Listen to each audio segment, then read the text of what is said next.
حنفی کی حضرت امام اعظم ابو حنیفہ کے شاگرد پڑھتے رہے، دین کا علم حاصل کرتے رہے۔ جب فارغ ہو کر گھر گئے، ماں نے ان کے سامنے کھانا رکھا۔ وہ جو روٹی تھی باسی تھی، جس میں بے روٹی یاد ہو نا، باسی روٹی تھی۔ حضرت امام ابو یوسف کو خیال آیا کہ اتنی مدت کے بعد میں گھر لوٹ کے آیا ہوں، آج تو ماں مجھے تازہ کھانا کھلا دیتی، آج بھی میرے لیے باسی روٹی لے کر آئی ہے۔ آپ نے کہہ دیا ماں آج میرے لیے تازہ کھانا نہیں تھا، تازہ روٹی نہیں تھی۔ ماں نے کہا بیٹے گھر میں غربت ناچ رہی ہے، کھانے کو کوئی چیز ہے نہیں، تو اتنے سال دین پڑھتا رہا ہے، اب کوئی کما کے لائے گا تو میں تجھے تازہ روٹی کھلاؤں۔ حضرت امام ابو یوسف پریشان ہو گئے کہ میں نے دین اللہ کی رضا کے لیے پڑھا تھا، میں نے اس لیے تو نہیں پڑھا تھا کہ دین کو بیچ کے میں روٹی کھاؤں۔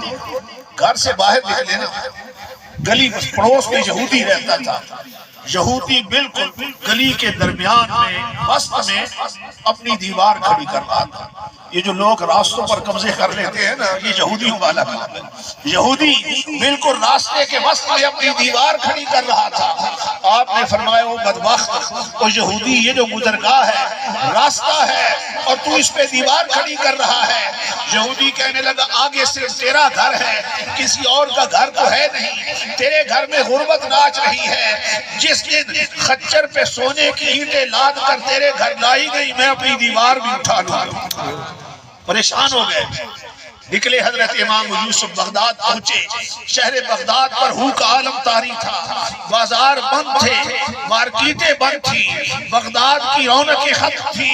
لوگ چوکوں میں ٹولیوں میں کھڑے ہو کر آپس میں باتیں کر رہے تھے، گفتگو کر رہے تھے۔ آپ نے کسی بندے سے پوچھا کہ بھائی آج بغداد کے بازار بند کیوں ہیں، آج بغداد کی رونقیں ماند کیوں ہیں، یہ لوگ چوکوں میں کیوں اکٹھے کھڑے ہیں؟ کسی نے بتایا کہ ہارون الرشید اور اس کی بیوی زبیدہ کی آپس میں لڑائی ہوئی ہے، جھگڑا ہوا ہے۔ زبیدہ نے ہارون کو کہا تو جہنمی ہے، ہارون نے کہا اگر میں جہنمی ہوں تو تجھے 3 طلاقیں ہیں۔ اب ہارون کی جان پہ بنی ہوئی ہے، زبیدہ کے ساتھ اس کو محبت ہے، اگر 3 طلاقیں ہو گئی تو ہارون تو اس صدمے سے مر جائے گا۔ شہر کے بڑے بڑے علماء، بڑے بڑے مفتی، بڑے بڑے فقہاء اکٹھے ہیں، اس مسئلے پہ بحث ہو رہی ہے کہ ہارون کی بیوی کو 3 طلاقیں ہو گئی یا طلاقوں سے بچ گئی۔ موضوع یہ ہے، حضرت امام ابو یوسف بھی پہنچ گئے، بڑا حال تھا، بڑے بڑے بزرگ مفتی بیٹھے تھے، علماء بیٹھے تھے۔ ہارون امام ابو یوسف بھی پہنچ گئے، نوجوان تھے، بچے تھے، کسی نے توجہ نہیں کی۔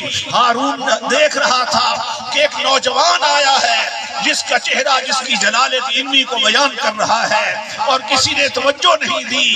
ہارون نے حضرت امام یوسف کو پاس بلا لیا اور بلا کر اپنی داستان غم سنا ڈالی۔ حضرت امام یوسف نے فرمایا کہ اے ہارون تو بادشاہ وقت ہے، خلیفہ ہے، تیرے پاس لوگوں کے جھگڑے آتے ہوں گے، فیصلے آتے ہوں گے، کبھی تجھ پر اللہ کا خوف بھی طاری ہوا ہے، رب کے خوف سے رویا بھی ہے، رب سے ڈرا بھی ہے۔ ہارون نے کہا میری تو کئی راتیں رب کے خوف کی وجہ سے روتے ہوئے گزر جاتی ہیں، میں رب سے ڈرتا رہتا ہوں۔ آپ نے فرمایا پھر میں فتویٰ دیتا ہوں تیری بیوی کو کوئی طلاق نہیں ہوئی۔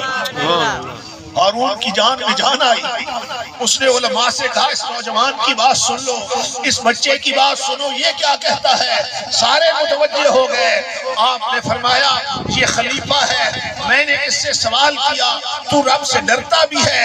اس نے کہا خوف خداوندی کی وجہ سے میری راتیں روتے ہوئے گزر جاتی ہیں، اور قرآن کا فیصلہ ہے وَلِمَنْ خَافَ مَقَامَ رَبِّهِ جَنَّتَانِ، جو لوگ رب سے ڈرتے رہتے ہیں مرنے کے بعد ان کے لیے ایک نہیں 2 جنتیں ہیں۔ جب قرآن کی روح سے ہارون جہنمی ہے نہیں جنتی ہے، تو پھر میں فتویٰ دیتا ہوں اس کی بیوی کو کوئی طلاق نہیں۔